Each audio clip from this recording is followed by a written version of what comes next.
உணவே மருந்து அப்படின்னு சொல்லுவாங்க.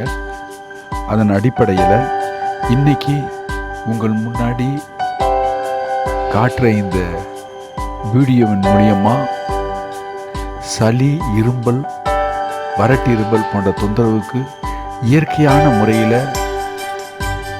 நாம் தயாரிக்கப்படும் ஒரு சூப்பு, கசாயம்னு சொல்லுவாங்க. அந்த சூப்பு நம் உடலுக்கு ஆரோக்கியம் தருவதோடு இல்லாமல் இந்த சளி, இரும்பல் தொந்தரவை அடியோடு எடுத்து போடும்.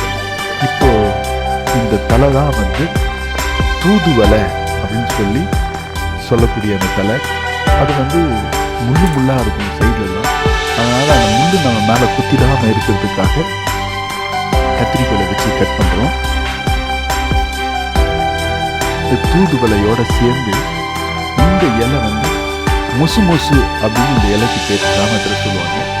தூதுவளை, இந்த முசு முசு இலை, இது ரெண்டும் இதோடு மட்டும் இல்லாமல் இன்னும் நம்ம ஒரு 2-3 இலையை சேர்த்த போகிறோம். முசு முசு இலை பாருங்கள் எப்படி இருக்குன்னு சொல்லிட்டு. இது மாதிரி தான் இந்த முசு முசு இலை இருக்கும். இதோட இந்த கருந்துளசி, இந்த இலையை நம்ம கொஞ்சம் பிச்சுக்கணும்.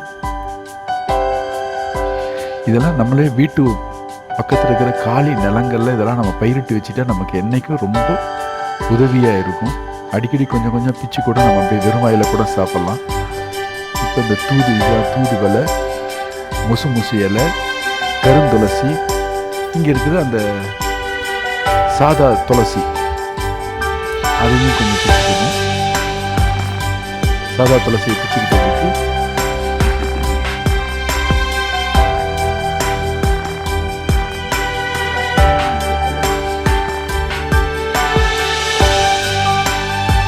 அடுத்ததாக நாம் கற்பூரவல்லி என்ற அந்த தலையும் கொஞ்சம் நம்ம பிச்சுக்கலாம்.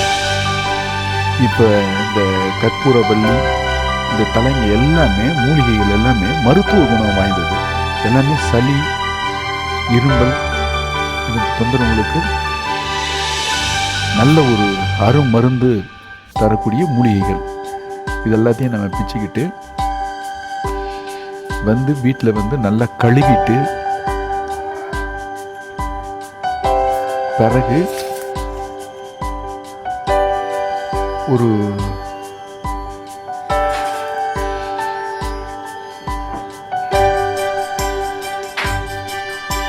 வெங்காயம் கொஞ்சமாக கட் பண்ணிட்டு, தக்காளி கட் பண்ணிட்டு, மிளகு, சீரகம் கொஞ்சம் தட்டி ஒரு பாத்திரத்தில் எண்ணெய் ஊற்றி மிளகு சீரகத்தை போட்டு லேசாக வதக்கிட்டு, ரசம் வைக்கிற மாதிரியே தான் எண்ணெய் ஊற்றி கொஞ்சம் மிளகு சீரகத்தை வதக்கிட்டு, அதுக்கப்புறம் வெங்காயம் கொஞ்சம் போட்டு வதக்கிட்டு, பிறகு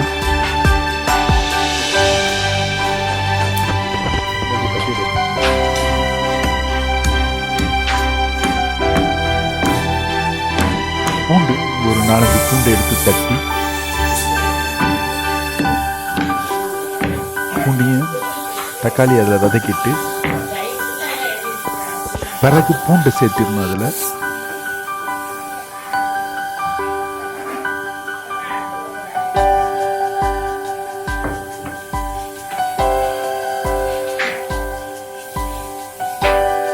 பூண்டையும் சேர்த்துட்டு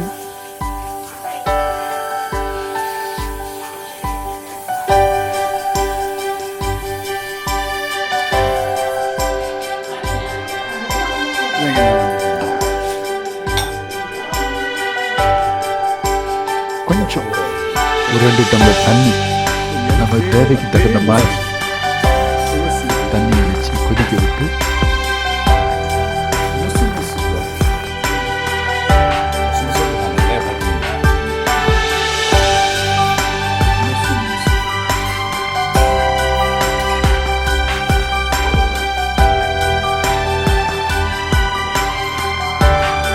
அளவுக்கு தகுந்த மாதிரி உப்பு,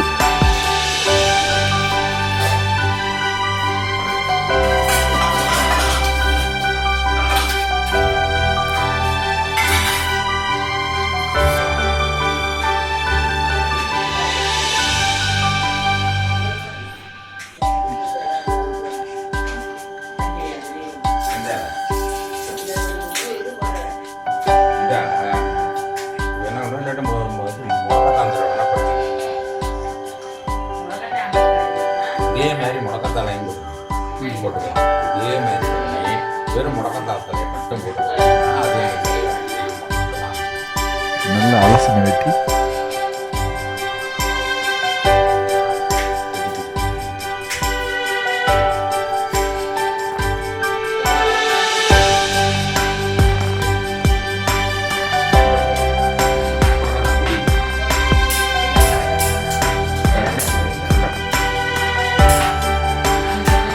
தண்ணி கொதிச்சுட்டு இப்போ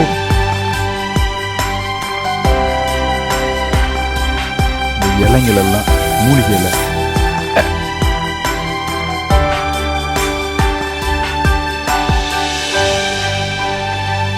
நல்லா கொதிக்க வச்சு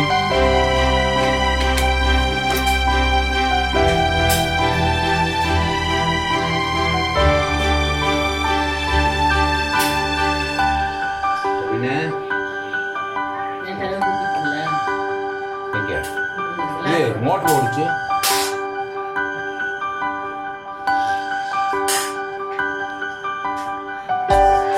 நல்லா கொதிச்சுட்டு வெட்டி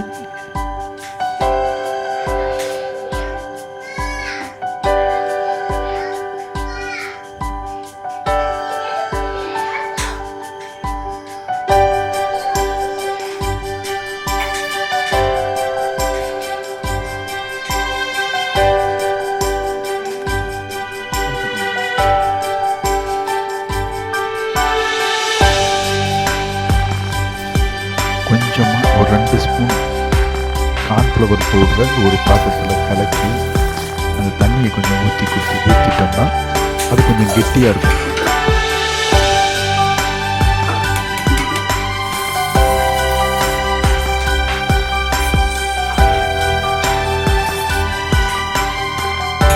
அதெல்லாம் கொதிச்சுட்டு வெட்டி